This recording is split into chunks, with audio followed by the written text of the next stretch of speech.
What's up, guys? Welcome back to the DLB Daily voiceover edition. So, long story short, we actually filmed this entire video and didn't realize that the battery was dead in our microphone. So, we have an entire video, but no audio. So, instead of wasting both of our times, we're going to do voiceover. I don't normally do voiceovers because I talk way too much. See, I'm already benching.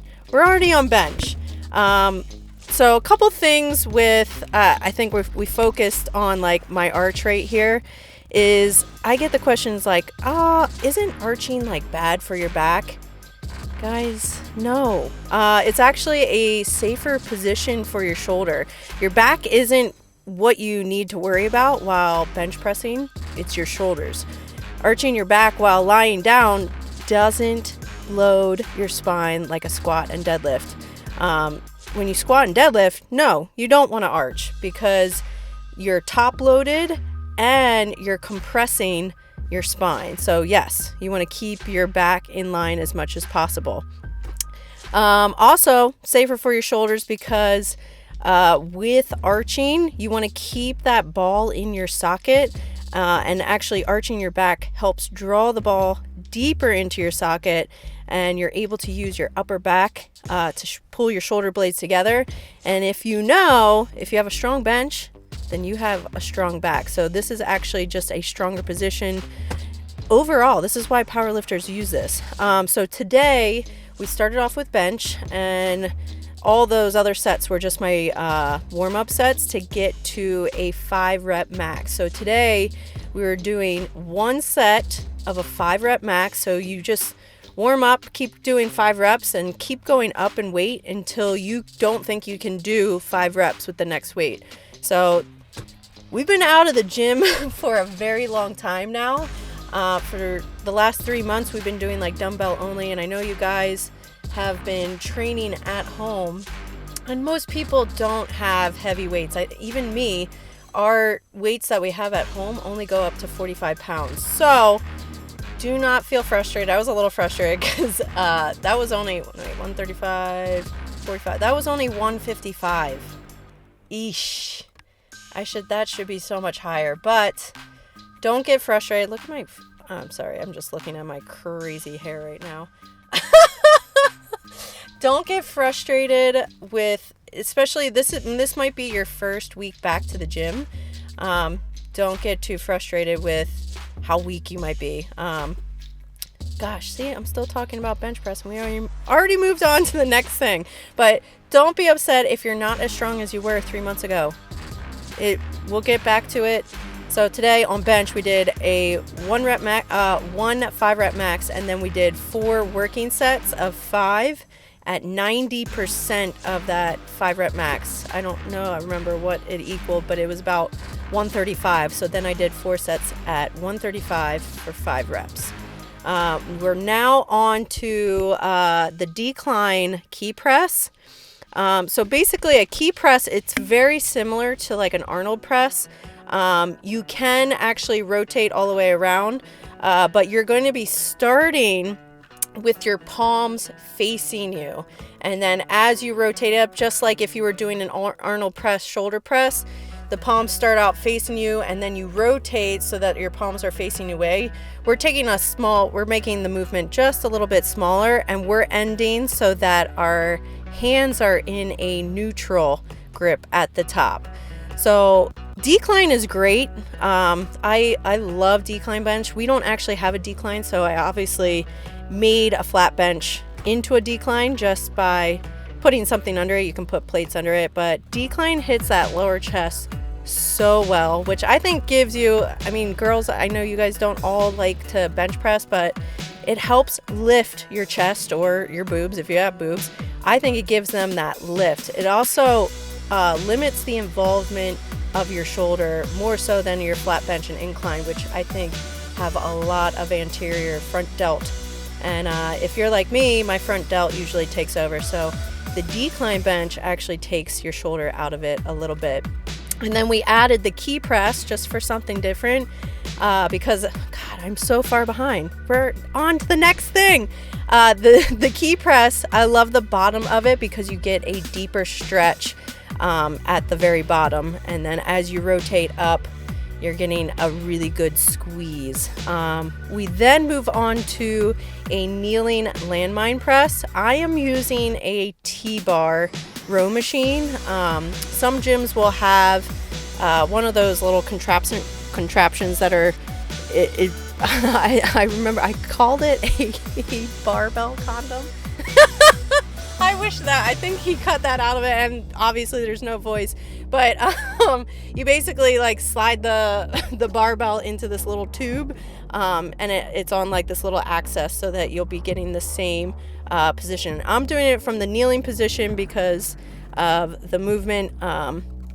If you're using just a regular barbell like in the corner, you might be able to do it from the standing position. So I love the kneeling landmine just because it gives you that really deep center contraction in your chest.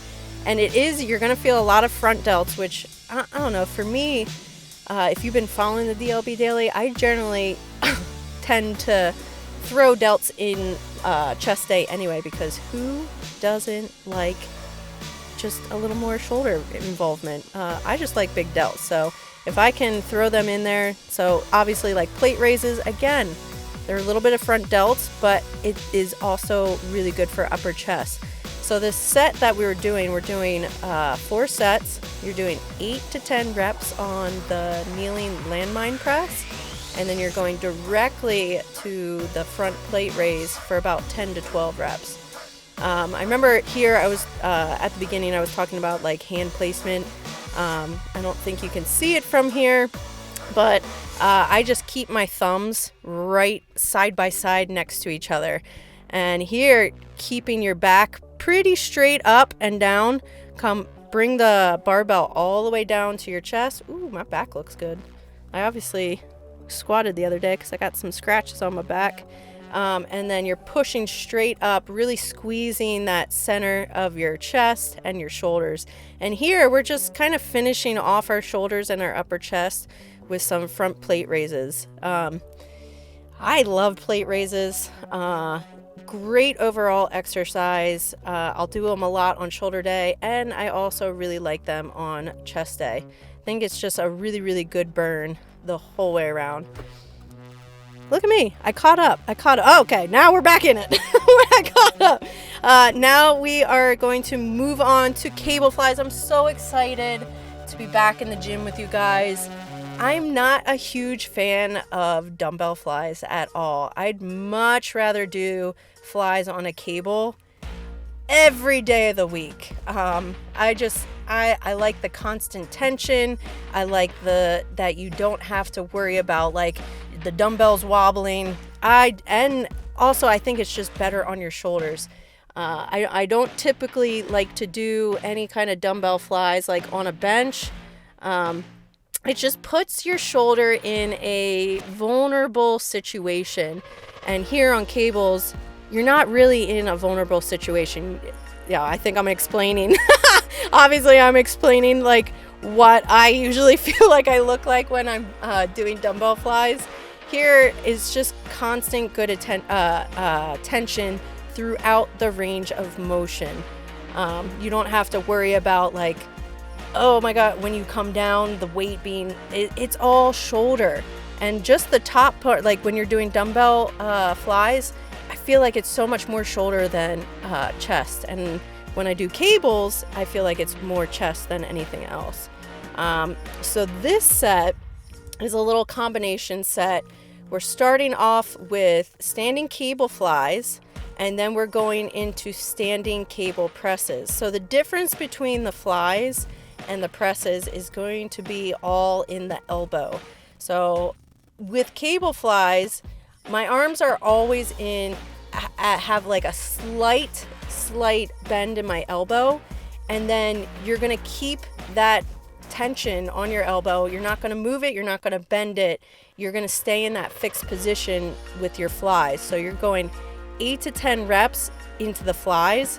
and then you'll go straight into presses. You shouldn't have to change the weight at all, because you should be able to be stronger with the presses. So you're pre-exhausting with the flies, and then we're gonna add in our triceps, which will help you keep going. So here I'm on the flies, seeing that, did you see the little elbow?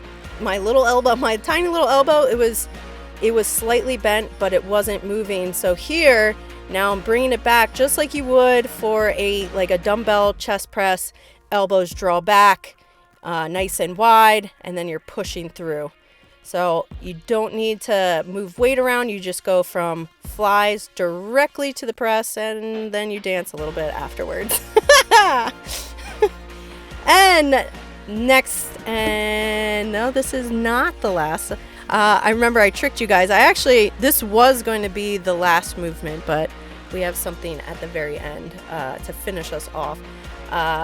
Again, we're staying at the cable, but we will be doing a single arm cross cable, low to high fly. The cross body, I'm explaining it now. I'm trying to read my lips and see what I'm saying. So normally when you do two hands, that's why we're doing single arm. Usually when you do two hands at once, you stop in the middle. And because I want you to do a cross body, you're going to actually cross over the midline of your body. So the weight will be starting from the bottom, and you're going to keep that little elbow in that fixed position. You're going to fly up, almost like a front raise, but we're calling it a fly because it's chest day. We're still flying.